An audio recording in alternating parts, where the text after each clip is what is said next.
The more I studied our passage of Scripture today, the more interesting it became to me. If ever in the Bible there is a passage of Scripture that a pastor can just rip out of the pages of the Bible and preach on, these verses are it.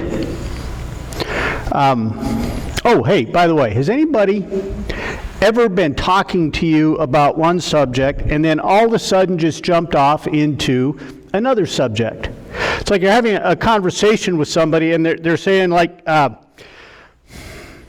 the quantum mechanics and applied physics required to send a rocket into orbit can be expressed by the equation, oh, look at that bunny. Isn't that cute?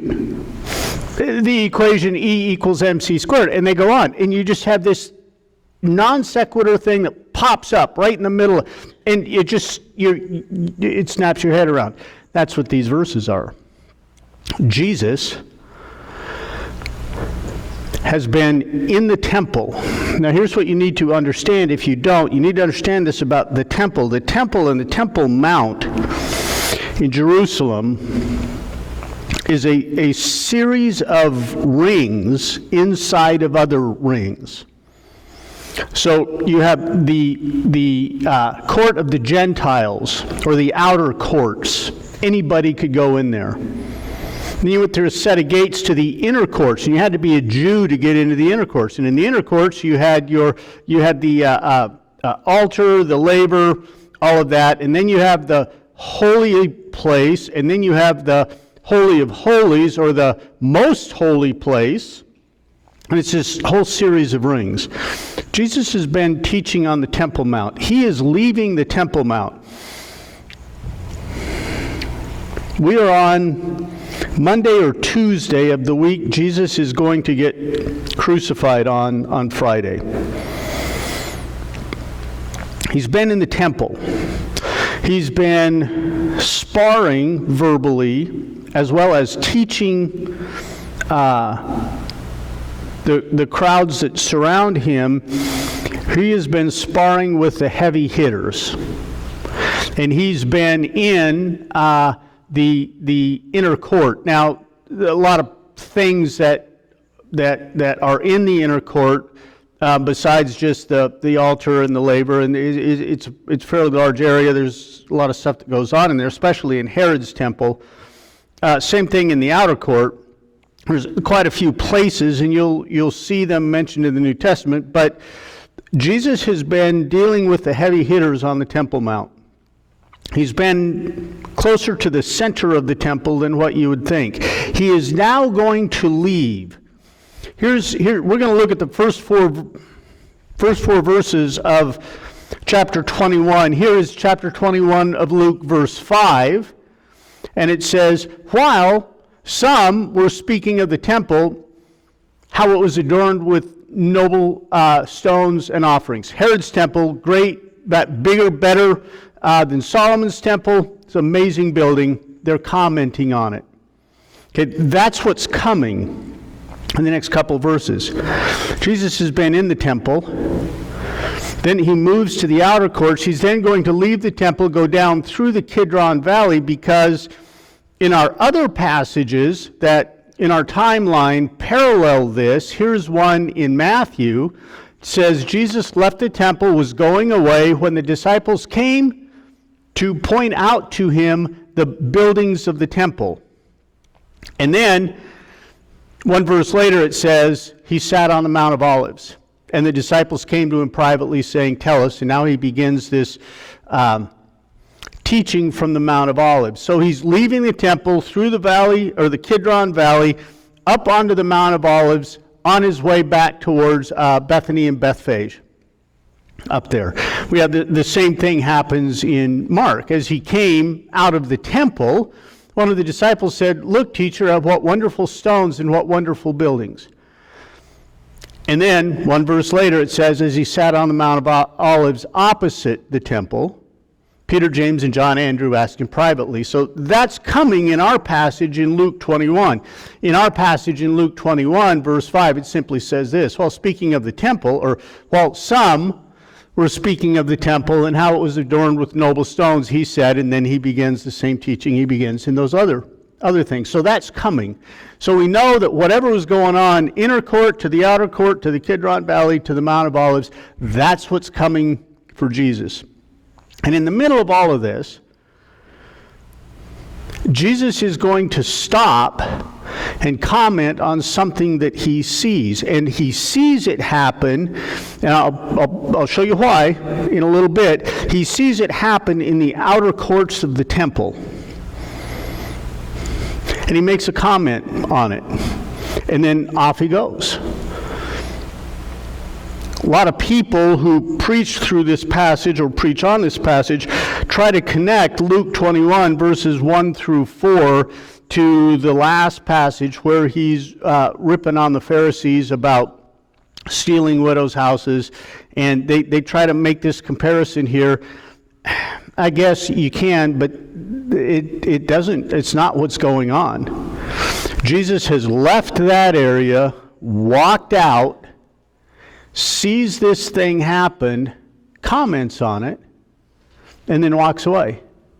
And interestingly enough, there is no condemnation in this. Which is another way we always see these verses taught. Oh, rich people are bad, poor people are virtuous. Well, we see it taught that way a lot, and there is no condemnation here of rich people. You have to get that in your head.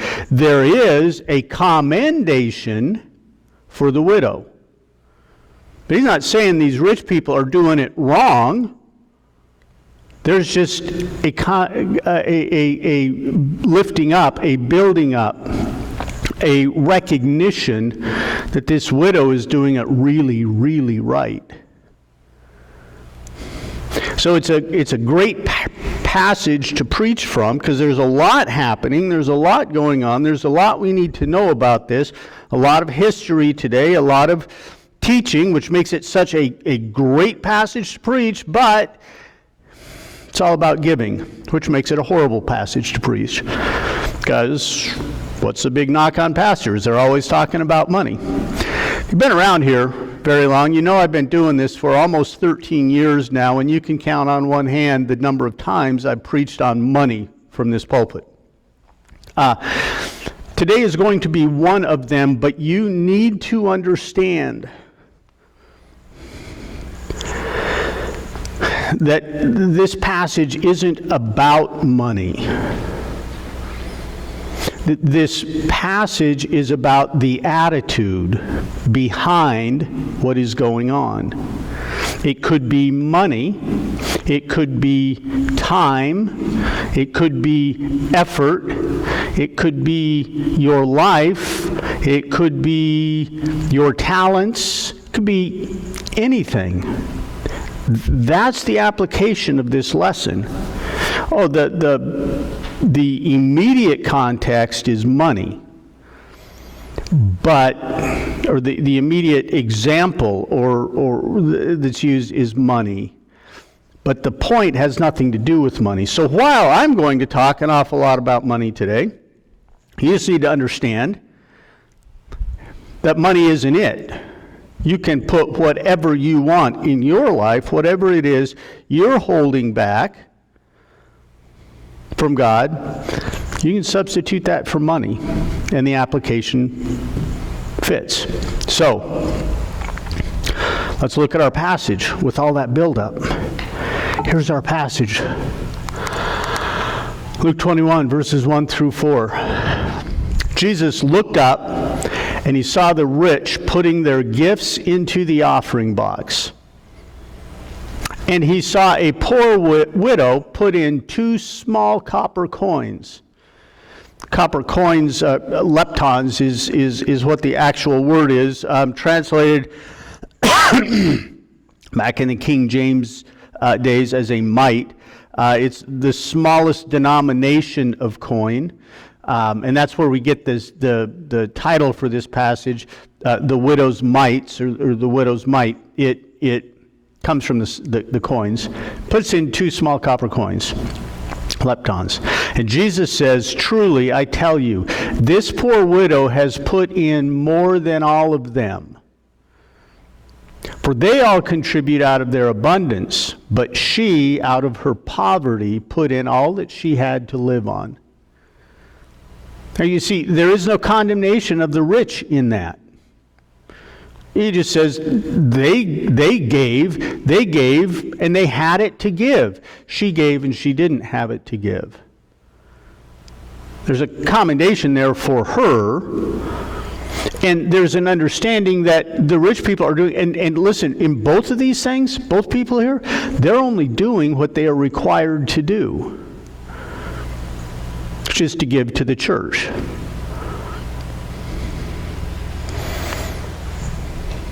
He's saying the widow is a lot bigger deal. Now, what we need to do before we go any farther with this is we need to spend a little time and understand giving. We need to understand giving in the context of the Old Testament and the Jewish people. We need to understand giving then to help us understand giving now. But we need to understand how it works. So here's point number 1. If you want point number 1, you're taking notes today, write this down. Think through the offerings, old and new. And by that, I mean Old Testament and New Testament, not bringing old clothes versus bringing new clothes. Not bringing wrinkled money versus mint money. I'm talking about Old Testament stuff versus New Testament stuff. See, here's the thing. Just like last week, when I said Jesus, who was ripping on the Pharisees for their long tassels while he was wearing tassels. See, it's kind of the, as I said last week, the pot calling the kettle black, is it not?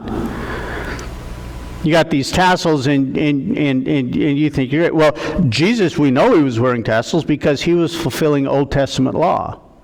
He fulfilled all the Old Testament law. And the Old Testament law, according to Deuteronomy, is you had to have tassels on your garment with blue cord in them, and it would remind you of the law of God. You just had to do that. A couple of days from now, in terms of our biblical timeline, everything is going to change. Jesus is going to get crucified, and at the moment that he dies, at the moment he gives up his spirit, the veil in the temple, a place that Jesus is in our passage today, the veil in the temple gets torn. And it wasn't just a small curtain that separated the holy place from the holy holies. We all know the stories. Everybody's pastor has taught on this to you and makes it think like they're telling you something you've never heard before, but you've heard it from every single pastor. Really thick, really heavy, really tall, really dense. It's a heavy curtain. Jesus dies, and it rips and opens the passage into the Holy of Holies, which you couldn't go into. But now it's open. And the writer of Hebrews makes a big deal about this, opening that up. It is, in fact, a big deal. Something changes at that point. But we're not there yet in our passage. We're still under Old Testament law. And Old Testament law had a lot of rules, if you will, about giving. And I think we ought to understand a few of them because there are different kinds of giving in the Old Testament, and it matters in the New Testament to a certain degree. So let's start with the definition of one word, and that word is going to be the word you all know, tithe. T-I-T-H-E, tithe. Tithe very simply means 10%. A lot of discussion in the church over the years, including today. Are New Testament Christians retired to tithe, or aren't they? No, the tithe died when the veil tore. When Christ died in the Old Testament law, the tithe went. No, yeah, but then you go back and you see Abraham and that Melchizedek guy, who, have you ever noticed, always seems to pop up around some fairly important questions. This guy's name pops up. anyway, the Abraham and Melchizedek back there, and Abraham tithes 10%, which is what tithe means, right, to Melchizedek, and there was no law then, so whether the law is there or not, we still have to tithe, because clearly Melchizedek is a Christophany, it's a picture of Christ, it is Christ, and so nuts. None of that matters. It just doesn't. Because number one, it's a gift. Abraham isn't required to give 10% to Melchizedek. He just does it. And because he gives 10%, it's called a tithe, but don't read much into that. If he'd have chosen to give 20% to the guy, it would have been called something else. I don't know, a double tithe. And now you guys would all be having to give 20% every year to the church, and you'd hate that even worse than 10%. I get it. None of it matters. Not what it's all about. So tithe simply means 10%. There's nothing special in the word. A tithe is nothing special. It simply means 10%. Now, what's special is 10% of what?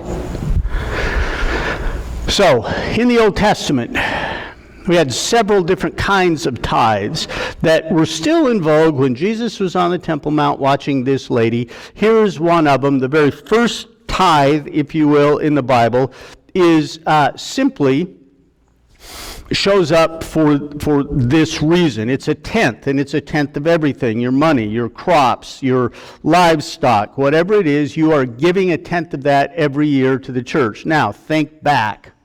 How many tribes in Israel? 12. How many tribes get allotted land? 11. What about the 12th? Well, they have a different job. 11 tribes of the nation of Israel get to do whatever they want to do. In fact, one of them, in a clear violation of Scripture, stays out in Gad and raises pigs, which that's not good for a Jew, but they choose to do that. But you can be a farmer, you can be livestock, you can be a vineyard owner, you can be a builder, you can be a carpenter, you can do whatever you want to do. 10% of whatever you make, earn, grow, whatever, is given to support the 12th group, which is the tribe of Levi. Levite, if you're a part of the tribe of Levi, you are a Levite. And interestingly enough, if you were going to be a priest, you had to be from the tribe of Levi and a Levite, and you couldn't work. You couldn't grow crops. You couldn't be a carpenter. You couldn't do any of that stuff. You couldn't earn a living. So 1/10 of the nation's income is given to support the Levitical priesthood, the Levites. 10% of your income every year goes to support. And there's our New Testament, I shouldn't say New Testament, there's our modern day 21st century messed up parallel. See, we've got to give 10% to support your pastors. That's wrong, by the way, and I hope I can show you why that's wrong. It's really 50%. And I'm going on television with a show next week no, I'm kidding. It's not. Don't. 10% isn't right. 50% isn't right. We'll get there. But number one, tithe. 10% of your income to the church to support the Levites. There's another tithe that you have to give, which is another 10%. God, when he makes the nation of Israel and he allocates the land and everything, he sets up a nation and a government.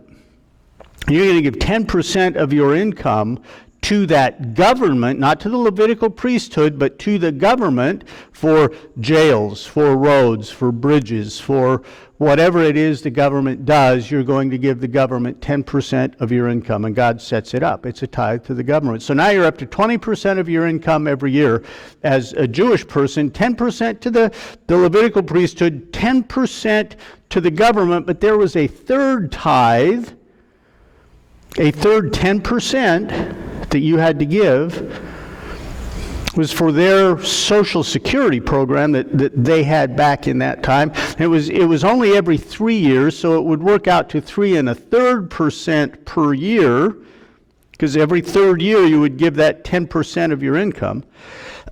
And that would go to the government, but specifically to support people who couldn't support themselves.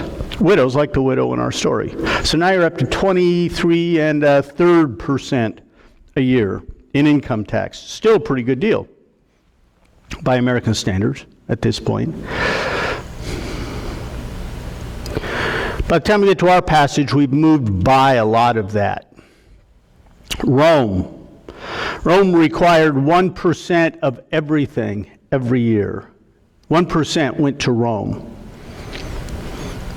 And here's the thing, we already saw a couple weeks back, Rome hired 3 tax collectors for the area of Israel, and then those 3 divided Israel up into 3 pieces, and they each took one piece that they were in charge of, and then they had tax collectors under them. And here's how that system worked. The chief tax collector would bid to be the chief tax collector. So he'd go to the Roman government and say, in my area here, I think my area has $1 million worth of value. I'm just throwing a number out that's easy to multiply and divide and work with. It has $1 million. And you're going to get 1% of that $1 million. 1% of $1 million is 10,000. And he says, so I can give you $10,000 a year for that. Somebody else comes in and says, you know what? Emperor, that guy's wrong. It's not $1 million, it's $1.5 million. I can give you $15,000. And somebody else says, no, it's really $2 million worth of value there. I'll send you $20,000. Guess who the chief tax collector is? The guy who says $20,000. Now, he goes out and hires other tax collectors, and he says, you guys have to go out and collect $20,000 worth of taxes. Now, anything over $20,000, I'll split with you 50-50. You get to keep half and I keep half. So he goes to Joe Blow's house. Again, this sounds pretty familiar today if you think about it. He goes to Joe Blow and he says, your house and your business, yeah, that's worth $100,000. He goes, no, it isn't. It's only worth 50. No, it's worth $100,000. And you owe me 1% of $100,000. You owe me $1,000. He goes, no, I don't. I owe you $500. He says, no, you owe me $1,000. And if you don't collect it, I'm going to take it from you by force of arms with swords. So fine, here's my $1,000. Gives him $1,000. He forwards the $500 to Rome, which is the 1% of the $100,000 that they'd promised to be. But then he keeps $250, and then he sends $250 to the chief tax collector. See how these guys start to get pretty rich? Because it isn't just one guy in a $100,000 house. It's whole counties. It's whole states where all the things are, and he's collecting, as John the Baptist says, don't collect more than you should. Well, they collect more than they should by, they're not collecting more than the 1%, but they're inflating the values and then keeping the overage, what goes to Rome. That's how it worked, 1%. So 1% was actually more than 1% because the values were messed around, but let's just call it 1%. Now you're up to 24.5, and then you had another cost. You had toll bridges, you had toll roads, you had import taxes, export taxes, property taxes, sales taxes. Again, it starts to sound pretty familiar, does it not? There's nothing new. Nobody's coming up with anything new when it comes to taxing citizens. It's been around for thousands of years. And interestingly enough, when you added that all up, in some areas, your total tax bill at the end of the year to both the Israeli nation, to Israel, and to the Rome would be somewhere between, guess what the number is? 30 and 50%. That's what the number is in America today, interestingly enough. Check those tax rates out. Nothing's changed. The more things change, the more things stay the same. That, by the way, isn't part of our story today. It's just by the by that those tax things are pretty close. There's one more tax you should know about. It was a temple tax. The temple tax that the Jews paid was not a percentage amount. It was just a set amount, 2 drachmas. 2 drachmas a year you paid to support the temple. As well as the tithe for the Levitical priesthood, you paid 2 drachmas a year to support the temple, which was Herod's first temple, which was the temple that was so beautiful, and the construction and all the money that it took to build that. In fact, they made it so beautiful that they comment on it in our passage and in the next passage, how beautiful this building is. They charge you 2 drachmas a year. A drachma is equal to 1 day's wage of a worker, so you're talking about 2 days' wages. The widow's mite, a lepton, is 1/100th of a drachma. The average worker makes about $100 a day in today, and she puts in 2 leptons. She puts in 2 1/100ths of a drachma, puts in roughly what? $2 is what she puts in. Some of these other people are putting in a lot more money than just $2. She puts in $2. So we had these taxes. None of those, by the way, that we've talked about are what the widow did when she gave her $2. Has nothing to do with our passage today, because there's a different kind of gift in the Old Testament. Oftentimes you'll hear it described as a free will offering, and that's a bit of a misnomer. And let me see if I can explain this to you. Exodus 23. You shall keep the feast of unleavened bread. You shall eat unleavened bread for 7 days. At the appointed time in the month of Abib, which is an old way of saying Nisan. I mean, they changed names around, but it's Nisan. It's the month. The appointed time in the month of Abib or Nisan, for in it you came out of Egypt. Now, get this last line. None shall appear before me empty-handed.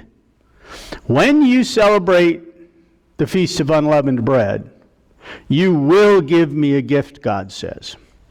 In fact, there's a passage we're going to look at in a few minutes where he says you're going to do it 3 times at 3 different paths, but here's the thing. The amount's not specified. Just a gift. We're going to find out that it's different. Everybody brings a gift to God, but the size of the gift isn't specified. A lot of people come into Jerusalem. This is a pilgrimage feast. In fact, all 3 of the feasts, the Passover, Feast of Unleavened Bread, the Feast of Weeks, Pentecost, and the Feast of Tabernacles or Booths, later on in the fall. All 3 feasts, all 3 of them you were required to come to the city of Jerusalem to celebrate, and all 3 of them you were required to bring a gift to God, but the gift is not specified in this. A lot of people coming. Well, how'd they collect the tax? Here's how they collected the tax. In the outer court of the temple, they had 13 boxes. The Mishnah tells us how they did this. They had 13 boxes in the outer court, and they're called shofar boxes. You know what the word shofar means. I take it, I trust, right? Shofar is the Hebrew word for trumpet. You guys ever seen the Ricola commercials with the guy in the long horn? And it goes out through the French Alps. See that? Shofar. Basically, it's just a funnel that looks like a horn. The boxes in the outer court of the temple were called shofar boxes because they had a hole cut in the top and they had a shofar, or this trumpet, or this funnel stuffed in the top of the box with the wide end pointed up so that you could put your money in, but you couldn't put your hand in the box and take money out. No making change in the offering plate in the Jewish temple. Couldn't do it. Couldn't get your hand in there. Shofar box. And we know those were in the outer temple. And those were the boxes. Those 13 boxes were the boxes that when you came to the Passover, Pentecost, or the the festival of booths or the festival of tabernacles in the fall, when you came to bring your gift to God, you put it in one of those 13 boxes. Jesus is leaving the inner court, walking through the outer court, getting ready to go into the Kidron Valley, up to the Mount of Olives to do this teaching on all the end times. And as he walks into the outer court, he sees this widow put 2 mites in one of those shofar boxes, and he stops what he's doing, and he looks at her, and he points, and he says, wow. Only a couple times Jesus says wow, or Jesus marvels at someone's faith. Now, it doesn't say here he marveled at her faith, but I'm telling you, that's exactly what's going on. He's walking, he's in a huge crowd of people, he's just had all these conversations, he walks out, and all of a sudden, boom, wow, look at that. And he stops, and he points it out to everybody. Look at that. Look at that. It's amazing. It's amazing. And he's going to go through the Kidron Valley and up onto the Mount of Olives and start to teach. But for 4 verses in our passage, he's going to stop. Now, when it comes to those gifts that I was talking about, 2 kinds of, if you will, voluntary gifts in the Old Testament. You had gifts you either can make or can't make, or you had gifts that you were required to make, but the value was up to you. Let me show you one. Speak to the people of Israel that they take for me a contribution from every man whose heart moves him. You shall receive the contribution from me. Anybody know what this is?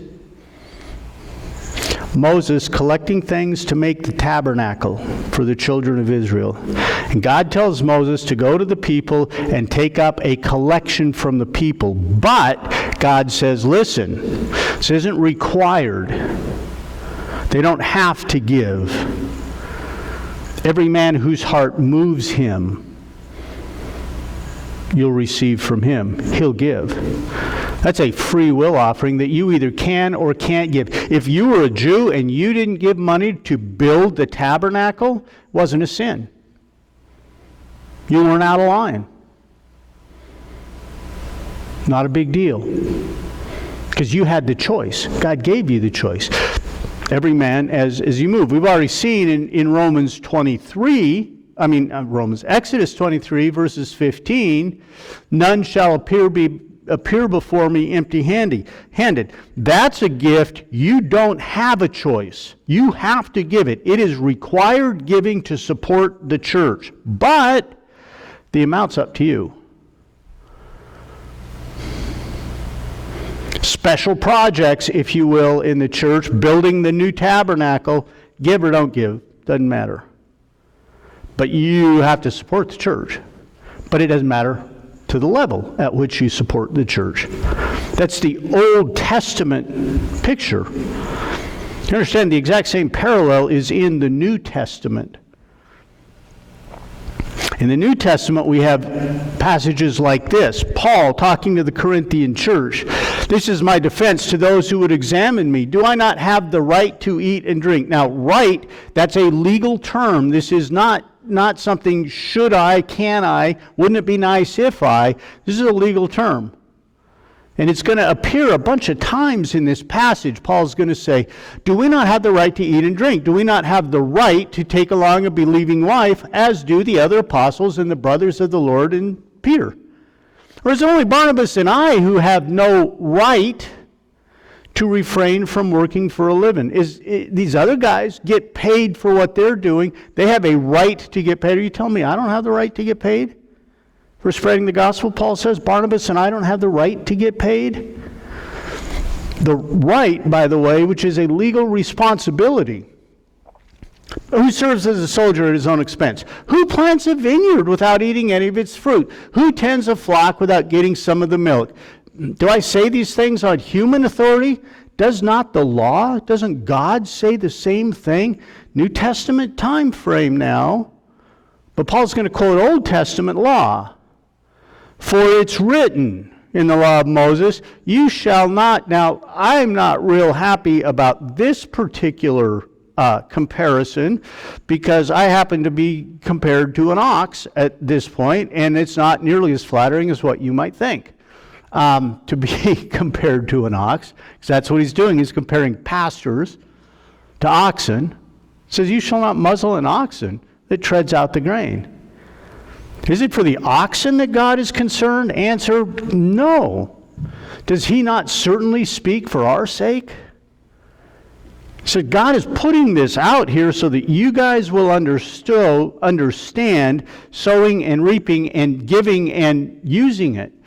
Listen, the plowman should plow in hope, and the thresher should thresh in hope of sharing in the crop. If we've sown spiritual things among you, is it too much to reap material things from you? Answer, no. In fact, it's required that we do. You know, by the by, I don't get paid for this. I get a housing allowance, but I do not take a salary from this church. And we have had people who have left this church because I don't take a salary, because they think pastors should absolutely get paid. I don't agree with them, and I don't take a salary, and I probably never will, but here's the point. I could. This is what Paul's talking about here. If others share the rightful claim on you, do not we share it even more? Nevertheless, we have not made use of this, what is he saying here, right, this legal obligation that you have to support me as a pastor. Paul says, listen, I haven't made use of that right. And I'd endure anything rather than putting an obstacle in the way of the gospel of Christ. Do you not know that those who are employed in the temple service get their food from the temple, and those who serve at the altar share in the sacrificial offerings? There's our look back at the Levitical priesthood, getting that tithe of a tenth from everybody. In the same way, the Lord commanded that those who proclaim the gospel should get their living by the gospel. Got to support the church so you can support the people who share the gospel. But I've made no use of any of these rights, nor am I writing about these things to secure any such provision. Now, I left off the end of that verse because I didn't want you to think about this, but the end of that verse says, because the reason I don't do it is because I don't want anything to interfere with my boasting in the fact that I don't take any money. And I didn't want you to think I'm boasting in the fact. I'm not boasting in the fact. God has blessed me that I make a pretty nice living. I don't have to take money out of this church. We can use the money to keep the lights on. Great. I'm good with that. Paul, though, is crystal clear that just like in the Old Testament, when you come before me, you better not come empty-handed. The requirement to give is in vogue in the New Testament. It's part of the New Testament, but the amount is not. The frequency is not. The fact that you are required to give is there, but the amount that you give is, that's why I say a tithe doesn't matter. A tithe is a tenth. I'm giving my tithes and offerings. Fine, you're giving me a tenth plus some more. Great. I mean, if that's what you're giving to the church, awesome. But you're not required to. But you are required to give. But you're not required in how much you're supposed to give. Now, there's a second part of this, which is, let's say, which I don't know if you at home know, certainly the people here know, this screen, I've had people who have asked me, say, how do you have so much scripture memorized? Answer is, unfortunately, I don't. I'm reading it off a projector on the back wall, so I can look at you while I'm reading it. You're reading it on the front wall behind me. And occasionally, based on the background or whatnot, the back projector isn't very bright. And so sometimes I have to turn around and look at this because I can't see the words on the they don't show up well enough for me to see. So let's assume I'm tired of that. Because of my personal pride, people who are seeing me turn around and look at the screen think I just forgot the verse and I didn't know it, and I want them all to deceitfully think I've got everything memorized. So, because I'm that kind of pastor, And so I say, you know what? We need to buy a new light cannon for the back wall. I need a new projector. And I want you guys, we're going to pass the offering plate around, which we don't have here, but we'll a bag, a hat, whatever. And I want you guys to put in money so we can go down and buy a new light projector for this special project. You have to put in for that. Is it a sin if you don't give? Well, it's a sin. He just said it's a sin if I don't support the church. That's a different animal than supporting this special project. Supporting the Levitical priesthood, building the tabernacle. Two different things. Supporting the church, sending a missionary to India, putting a new projector in. Whatever. Two different things. Answer? No. Not only in the case of the special project do you have a free will as to the amount that you give, you have the free will as to whether you do give or not, and no sin, nothing wrong, no violation in God's eyes if you don't give to that special project. If you don't give to the church, God's not going to look favorably on that because he says you need to give to the church, you need to support the church. Understand that those Old Testament parallels to the New Testament, what we lose in the New Testament from the Old Testament. Now catch this. You got to catch this because it fits with God's plan perfectly. What we lose in moving, in speaking of giving and things from the Old Testament to the New Testament, what we lose is a set dollar amount. A legal required amount. Just like in the Old Testament, you have a legal requirement to fulfill the whole law. Now we have a heart issue in the New Testament. The Old Testament giving, you have a legal requirement to give a set amount. In the New Testament, we have a heart issue. You need to give, but it's between you and God. And that's what Paul is going to say. It's between you and God. Whatever you give, fine. You got to give, but it's between you and God. Knowing that, how do we understand? We'll let that passage go. Although if you want a cross-reference for New Testament, 2 Corinthians 9, verses 1 through 5.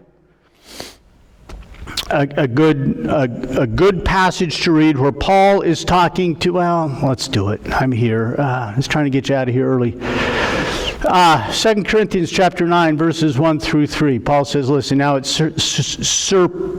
superfluous for me to write you about the ministry of the saints. Talking about giving money. For I know your readiness, of which I boast about you to the people of Macedonia, saying that Achaia has been ready since last year. To what? To give. For what? Remember, the church in Jerusalem, the Christians in Jerusalem, really poor, really in bad shape, under an awful lot of persecution. They need help. This is that special project that Paul is putting together. Your zeal to the Corinthians has been stirred up most of them. But I am sending the brothers, so that our boasting about you may not prove empty in this matter, so that you may be ready as I said you would be. Because here's the thing, backstory, Macedonia, who's really poor, has already given a ton of dough for the Jewish church in Jerusalem. The Corinthians, really rich, haven't given anything. They got bupkis on the board at this point. And Paul's saying, hey, you guys said you were going to give. You need to give. Otherwise, he says, if some Macedonians come with me and find out you're not ready, if those poor people who've already given a lot come and find out that you're not going to give, Paul says, I'd be humiliated. To say nothing of you being humiliated for being so confident. So I thought it necessary to urge the brothers to go on ahead and arrange in advance for the gift that you have promised, so that it might be made, or that it might be ready. Here it is, as a willing gift, not as an exaction. This isn't required. This is a willing gift. Free will offering. You get to choose. And you said you were, he said. He said you were going to give, so we're sending the money to get it, but this isn't a tax. You don't have to give.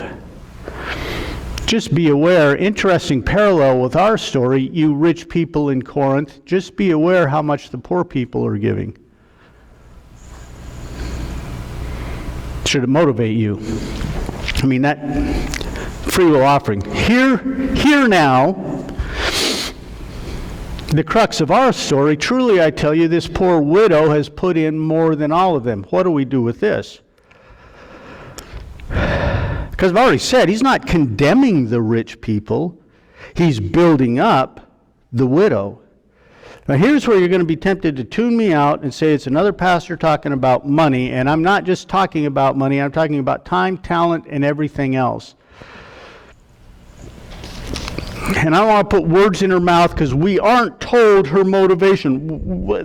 Luke doesn't tell us why she gave all she had. I assume she had a reason. Because you can't do that every week. I get that, but for some reason she did there. And Jesus was there to see it and comment on it. Here's a passage out of Deuteronomy. For 7 days, he says, you shall keep the feast to the Lord your God at the place that the Lord will choose. Why? Because the Lord your God will bless you in all your produce and in all the work of your hands, so that you will be altogether joyful. 3 times a year, all your males shall appear before the Lord your God at the place that he will choose. The feast of unleavened bread, the feast of weeks, the feast of booths, and they shall not appear before the Lord empty-handed. Why are they appearing before the Lord at those? Well, one festival, you're celebrating the escape from Egypt.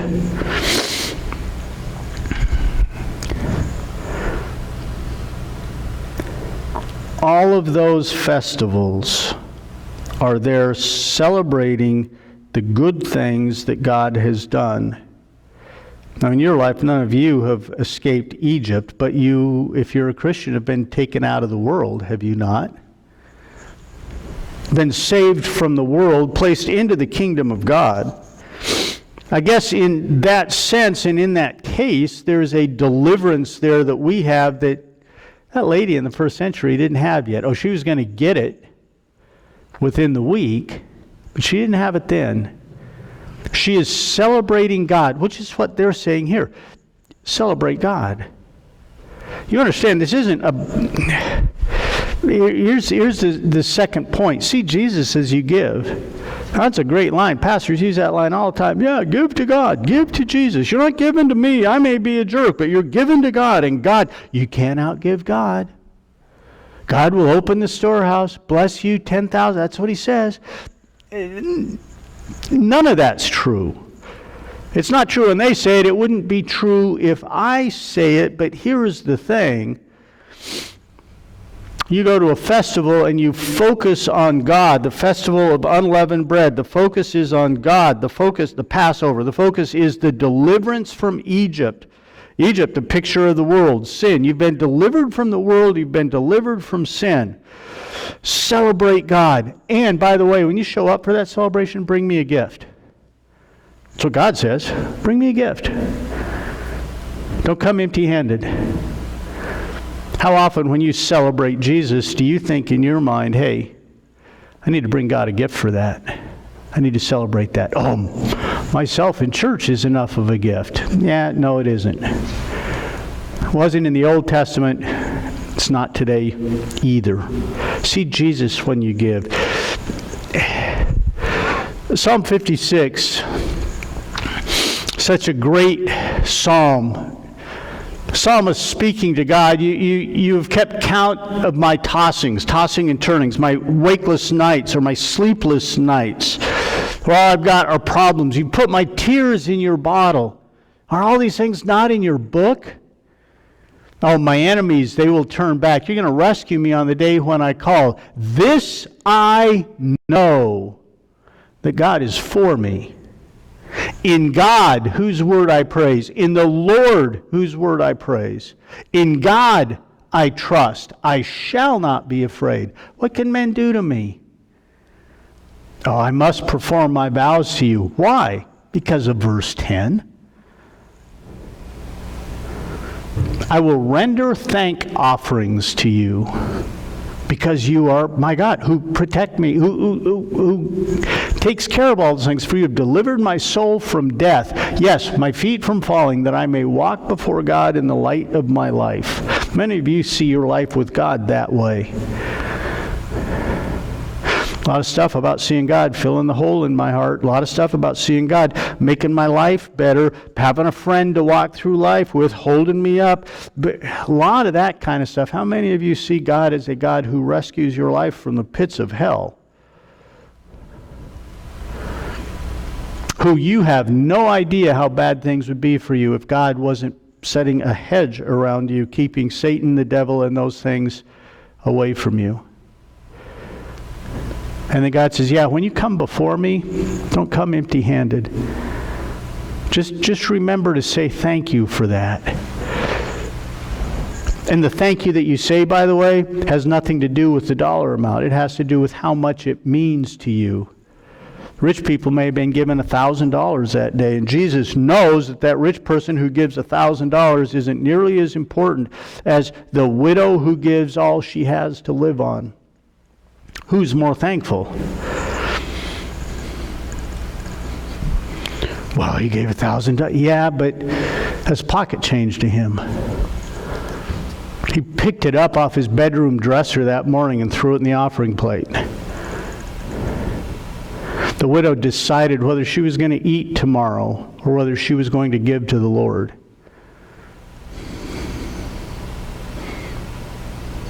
Ask me who loves the Lord the most. Ask me who's most thankful. That's just a fact. It's not a value judgment. It's just a fact. And it's a fact God sees, by the way. The last verse in this, it says they contribute out of their abundance. But she out of her poverty put in all that she had. It's a big issue for us. David, if you remember the story, wants to buy the place that his son Solomon will ultimately build the first temple, that Herod will rebuild for the second temple, that is the spot that Jesus is standing on when he talks about the widow's mite. And he goes up to buy it, and the guy named Araunah owns it, and Araunah says to David, let the king take and offer up what seems good to him. Here's the oxen for the burnt offering, and the threshing floors, and the yokes, and the oxen for the wood, his everything. Here, you can have it all. And David says to Araunah, he says, no, I'll buy it for a price. I will not offer burnt offerings to the Lord and my God that cost me nothing. You understand, the rich guy that picked $1,000 up off his dresser because it was just laying around and drops it in the offering plate, that cost him nothing. The widow that gives to Mite, it costs her everything.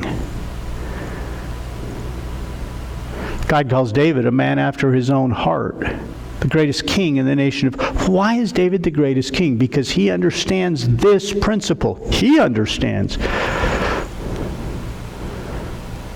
I owe God this. So he buys the threshing floor and oxen. He pays 50 shekels of silver for it. Could have had it for free. He pays for it. Ultimately, it's the place that the temple is built. It's the place that Jesus is.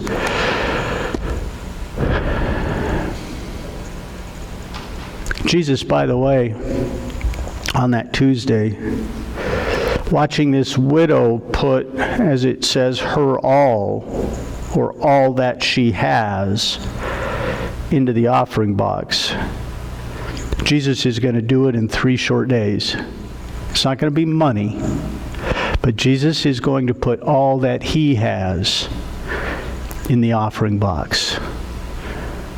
Paul writes it to the Corinthians. He explains it this way. You know the grace, the love, the mercy, the kindness of our Lord Jesus Christ, that though he was rich, like those rich guys who put in a little of what they had, yet for your sake he became poor. How did he become poor? He gave everything that he had so that you, by his poverty, might become rich.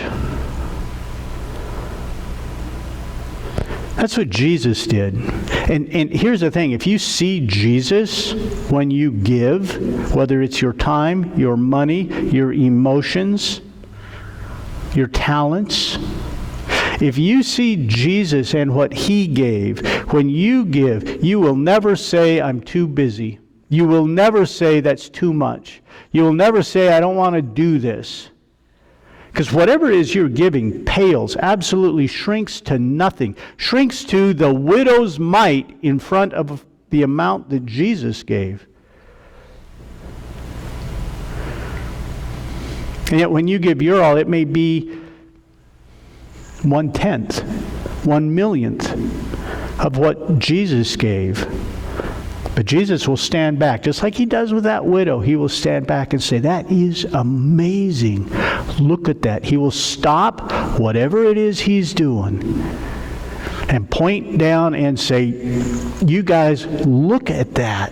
Because that's exactly what he did. He's in heaven sitting at the right hand of the Father. The angels are around, the souls that are around. The Father is there. And Jesus goes, boom, look at that. Look, Father, look at that guy. Look at that girl. Look at that woman giving stuff. Look. That's what he did on the Temple Mount. Pharisees, Sadducees, scribes, really important, really rich people. All of his disciples, all of his followers, those people that are hanging on every word. He is headed for the Mount of Olives. He's on his way out of church. He's walking out and he goes, look at that. That's amazing. It's amazing. Look at that. And then he goes on his way. And the next thing we have in our passage are people talking about the beauty of the temple.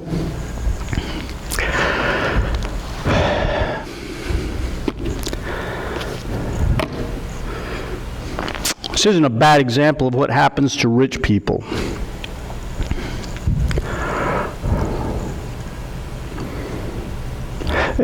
This isn't a throwaway section. Most of you know, all of you know, because I haven't made any secret about talking about this, we have a new dog. Not counting what we had to pay for her or the trip that we had to go cross country to get her. It got me thinking about the cost of owning a small horse that identifies as a dog. Simply because of the amount of dog food that they eat.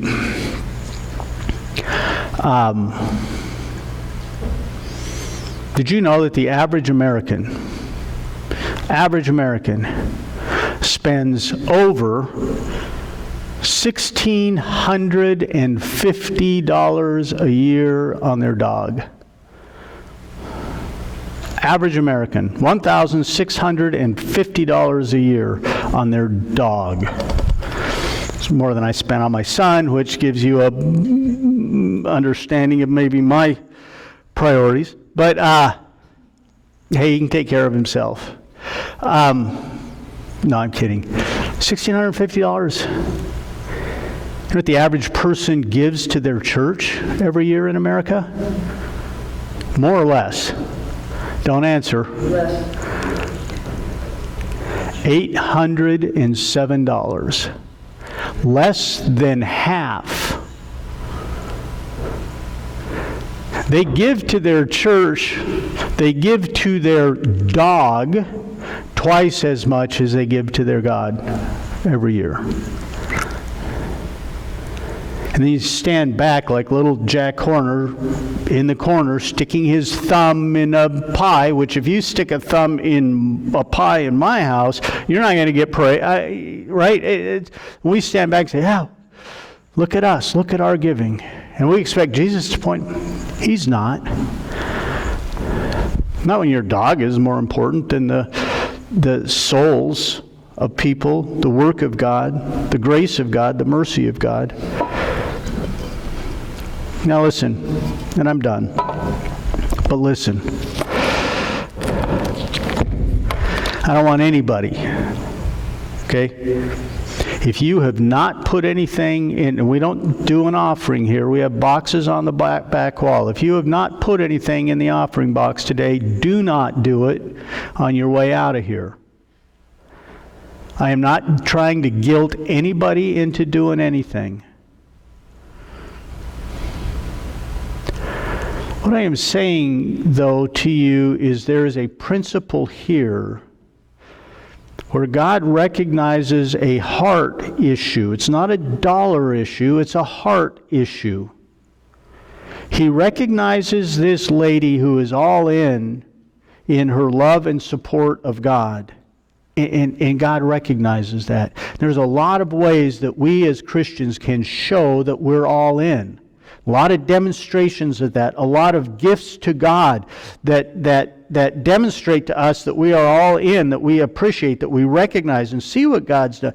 A lot of stuff that we can do to do that has nothing to do with money. Don't think this is about money. We're fine at this church. I don't need your money. Don't stop giving. But we don't need it. Okay? We're fine. It's not what this is about. It's not what it was about then. It's about a heart issue. And that's when I say, see Jesus as you give, rethink your giving to God, rethink what you do to God, whether it's in evangelism, whether it's in study, whether it's in prayer, whether it's in using your talents, whatever it is, rethink that. Because it is a free will offering. The amount isn't specified. The gift is, you have to give, but the amount isn't specified. And yet God typically recognizes those people who give everything. In fact, when we get into the book of Acts, if you know the story, and I'm sure you do, you'll notice these two people, right? Ananias and Sapphira, who gave a lot of money to the church. But it was only a part of what they said they gave.